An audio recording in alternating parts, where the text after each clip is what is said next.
Welcome, everyone. Thank you for joining us for today's training on Catch Them Being Good reinforcement.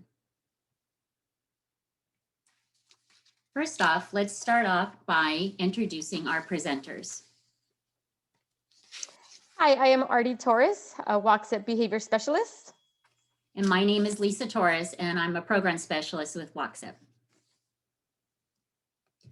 WOCSEP is our special education local planning agency who works in conjunction with your school district to provide a continuum of services and placements, staff and parent education, interagency collaboration, and administrative support that will ensure a high quality, individualized, free and appropriate public education for individuals with disabilities.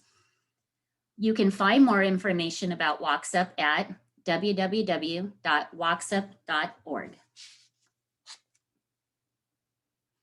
The information presented as part of this parent presentation series reflects a broad introduction of the topics covered, incorporating best practices and evidence-based practices. A list of resources will be included for further information on the topic. Please feel free to contact us or reach out to your own school districts regarding the questions specific to your child's education.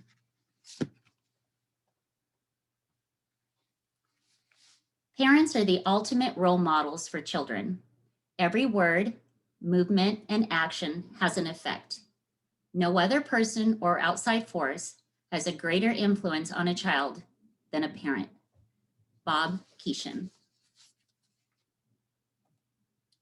Catch them being good. Tip number 1, identify the behavior. Several weeks back, we talked about behaviors and identified them as anything a person says and does, good, bad, or neutral. Behavior should be described with action verbs. Behavior can be observed, described, and recorded. Let's think about one behavior you would like to see increase in your home. Sometimes we are quick to identify a problem behavior we want our child to stop doing. Stop running their house, stop running around the house, or stop hitting. It's helpful to use a positive statement instead of pointing out the negative behaviors when describing the desired behavior we want to see our child do. For example, I'd like my son to sit at the table during dinner time. I want my daughter to try and use her words when she's upset. Restating the behavior will help you be more clear with your expectations and help you focus on the positive behavior you want to see and reinforce.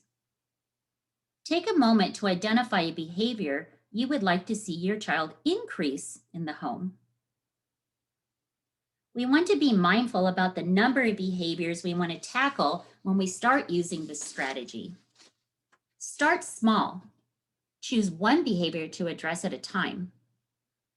We want to make sure that we start with choosing a desired behavior that our child can begin working on immediately. It should be a behavior that can realistically be able to change with support and encouragement from you and other family members.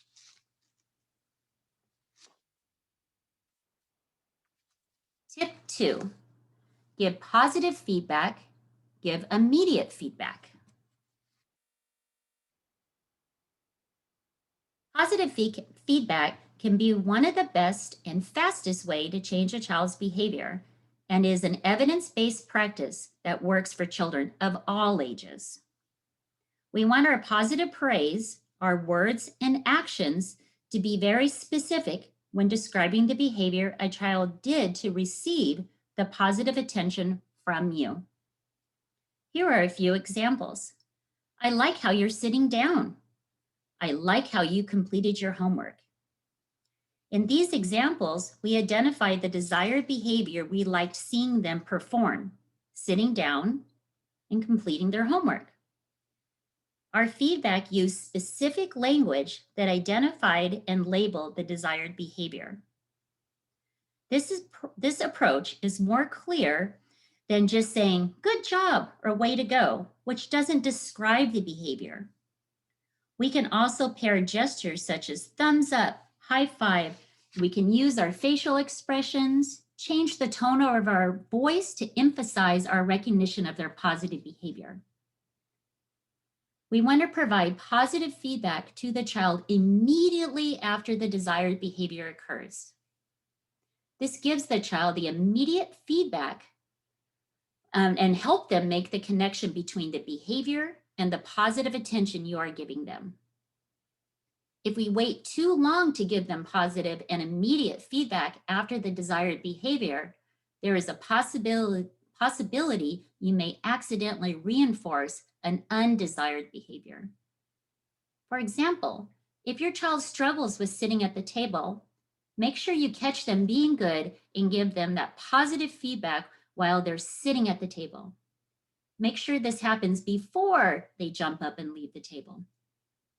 Positive and immediate feedback will help make the connection between this child demonstrating the desired behavior and you giving them the positive attention. Tip 3, reduce attention to negative behavior. There are several ways we may inadvertently be giving attention to negative behavior. This can happen either through words or gestures. When we do this, we may see the negative behavior increase because the child is receiving the attention they want. Making eye contact or even our facial expressions when they are engaging in the undesired behavior gives them the attention they may be seeking. You probably have experienced this with your own child. The goal is to change our attention and focus to their positive behavior and away from their negative behavior. When a child is engaging in an undesired behavior, we want our facial expressions and our vocal tone to remain as neutral as possible. When we see an undesired behavior occurring, we should restate the desired behavior we want to see instead. So for example, if the child starts to run, we could say walking feet. As they are walking, we give them positive feedback. I like the way you're walking. Then do whatever feels natural for you, such as smile, pat them on the back, or give them the thumbs up. Next, we're going to watch a short video about positive reinforcement. Positive reinforcements means things that we do after a behavior to make it more likely that that behavior will occur again. Very good. Put it over here. They include things like smiling at our kids, or giving them our full attention, or giving them a hug.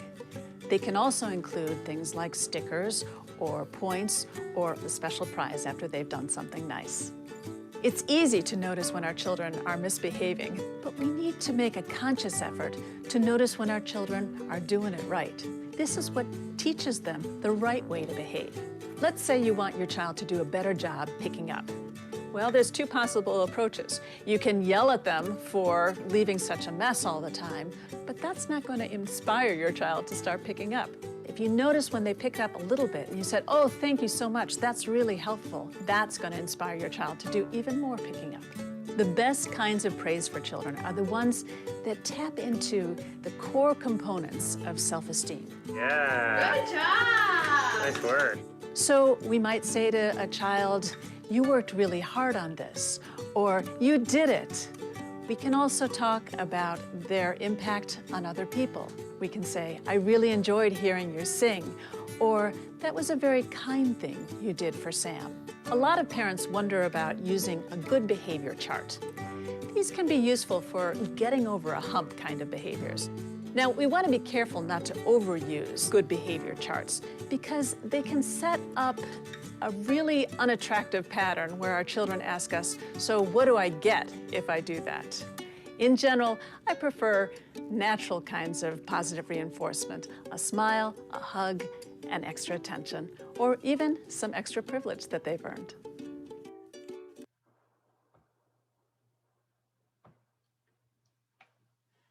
When you find yourself giving negative feedback, try your best to give 5 positive comments. So setting the goal of aiming a ratio of 5 positive comments to every 1 negative can improve the overall family dynamic.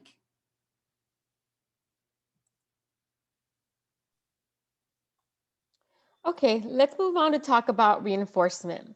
Many of you have probably heard the term reinforcement before, and oftentimes it gets used very casually when we talk about behavior.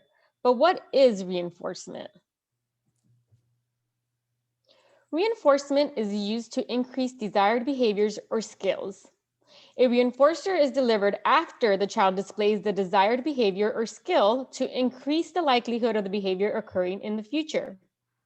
When we teach skills, we should focus on positive consequences, such as rewards or reinforcers. As I mentioned, the term reinforcement gets used very casually when we talk about reinforcing behavior. But reinforcement isn't just the delivery of some reward we think our child likes or should like, such as a sticker. A reinforcer needs to be meaningful and have value for the child in order for it to reinforce the behavior or increase the likelihood that your child will engage in the desired behavior. It is extremely important that we individualize the reinforcers for our children, as not all rewards are reinforcing.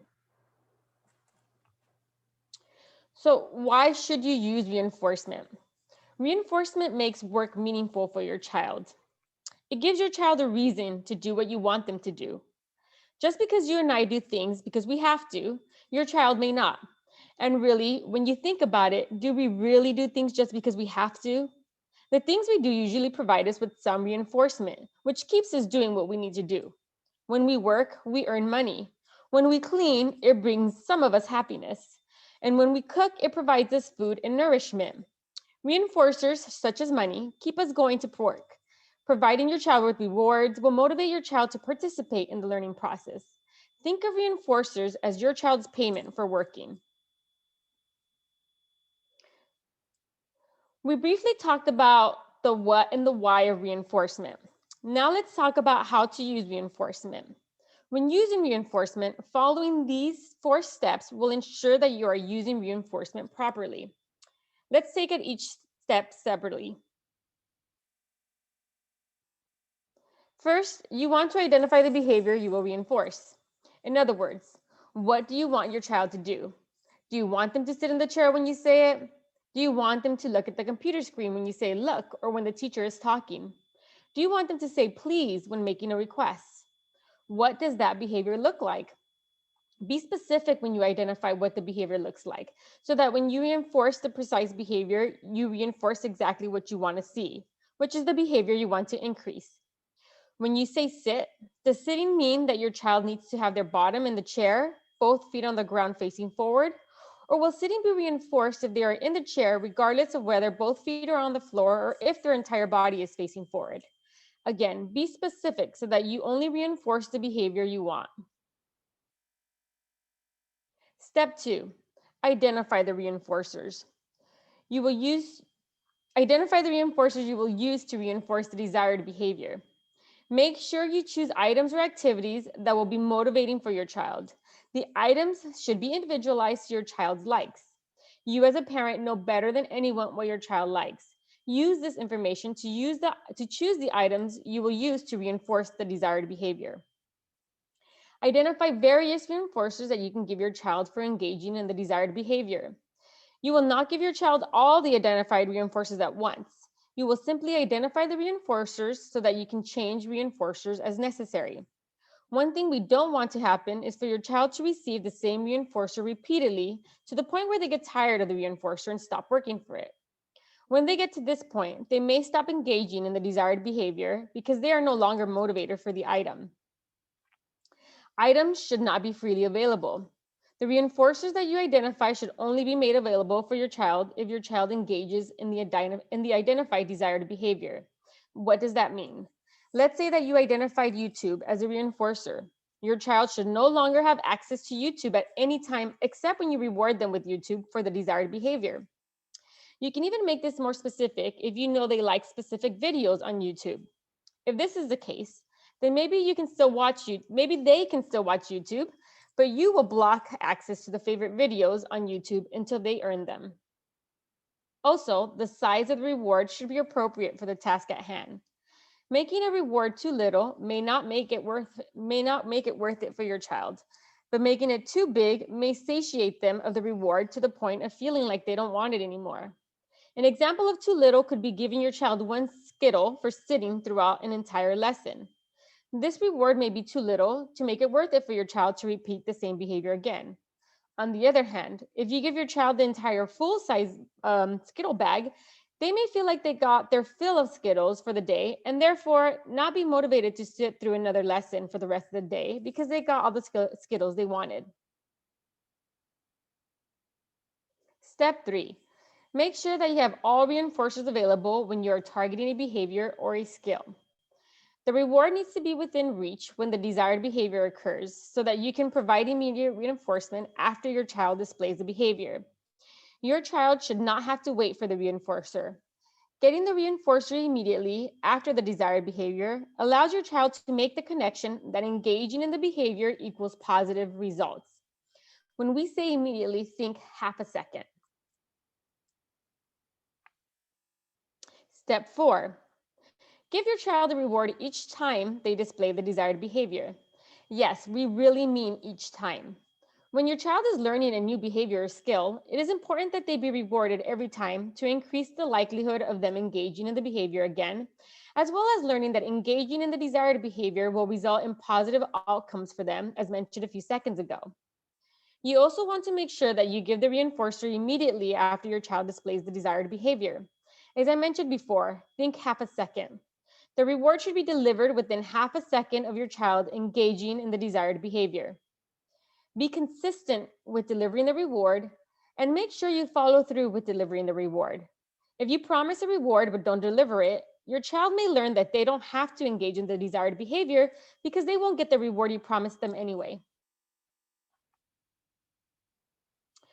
Okay, so that's how we provide reinforcement. It's a breeze, right?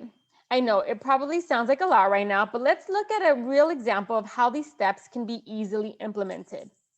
Here we have Mary and her son, Jack. Anytime Mary tells Jack that it's time to start his work, Jack whines about having to do the work.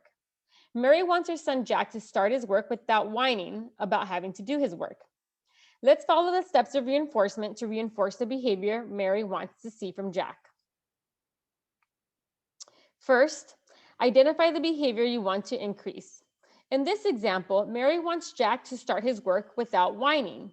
But what behavior does Mary want Jack to do instead of whining? Mary wants Jack to start work quietly or only make appropriate comments. Next, identify reinforcers.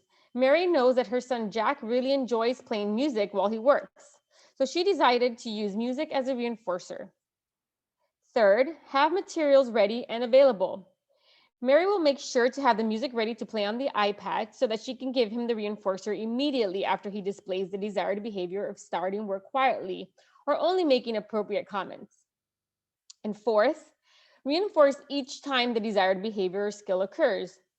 Each time Jack starts his work quietly, Mary will start the music and say, "I really like how you started your work quietly today. You can listen to music while you work." So that's it. It's that simple. And once you start using reinforcement, you won't even have to think about it in a step-by-step fashion. Okay, so what are some examples of reinforcers? This is really going to depend on what your child likes. There is no one size fits all for our children. Some examples we have listed here are praise, iPad, watching TV, edibles. For some of our older kids, it may be time with friends, privileges to drive a car, or video games. It can be sensory items such as specific smells or a massage. I once had a student who loved perfume lotions, so we rewarded her with dabs of great smelling lotion. The possibilities are really endless. While one child may like money, others may not find value in money yet. This can be said for all items or activities. I particularly have an aversion to bugs, but I have many students that I work with that love bugs, and therefore I have to find a way to reinforce them with bugs. May it be with bug videos or bug books, bug documentaries, bug figurines, time to play with bugs. I think you get the picture. The important thing here is to keep in mind that what really matters is what your child finds value in. As we discussed the steps of providing reinforcement, I have talked a little bit about what makes reinforcers effective, which I would like to revisit. Components that make reinforcers effective are: one, immediate or immediacy. The reward should be delivered immediately after the positive behavior. This will help your child connect the reward with the positive behavior. Two, size. Is the magnitude or size of the reward worth it for your child? Three, consistency. Follow through with the reward every time the desired behavior happens. If the child sees that you aren't consistent, they might not be motivated to engage in the desired behavior because they won't know if they will get the reward. Four, meaningful. The reward has to be meaningful for your child. Use rewards that they like, not that you think they like. And five, variety. Use a variety of rewards. If you use the same reward, it will lose its value over time. Keep in mind that your child's interests will change over time. Adjust rewards as their interests change.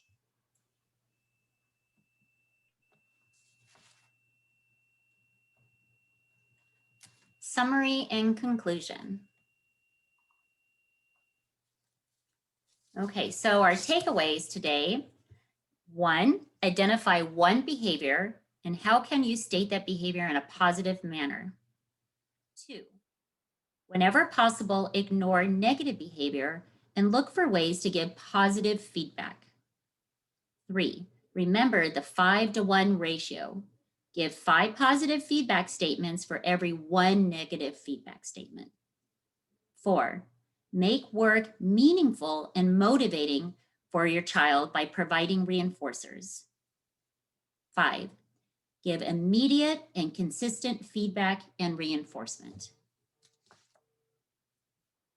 Okay, so there are a few questions we often receive surrounding this topic. We would like to address a couple of those questions in the here with you right now.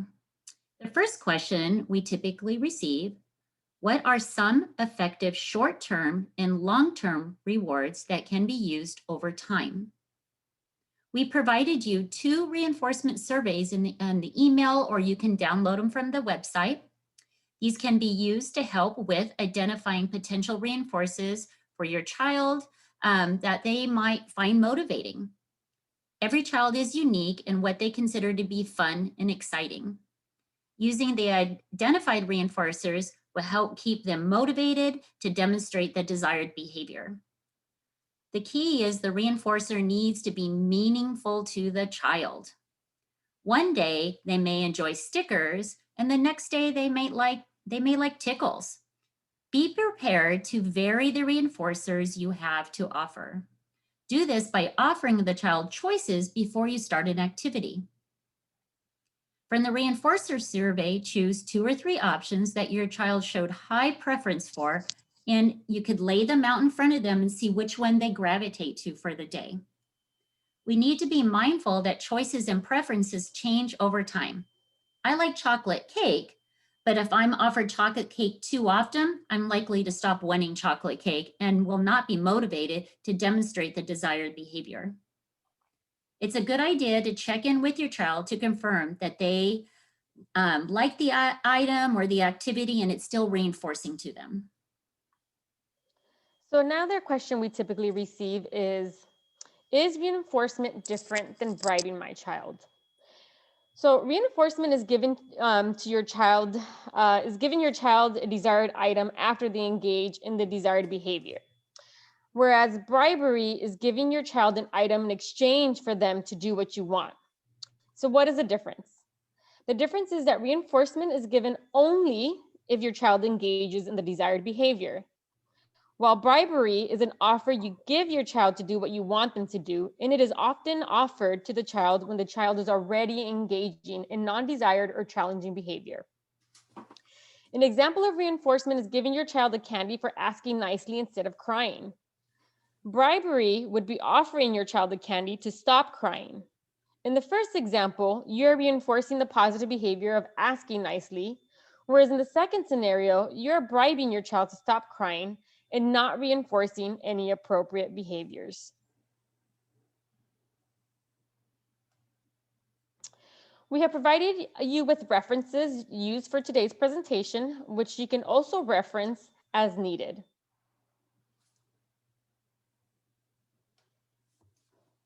And that is it. That concludes today's presentation. Lisa and I would like to thank you for attending today.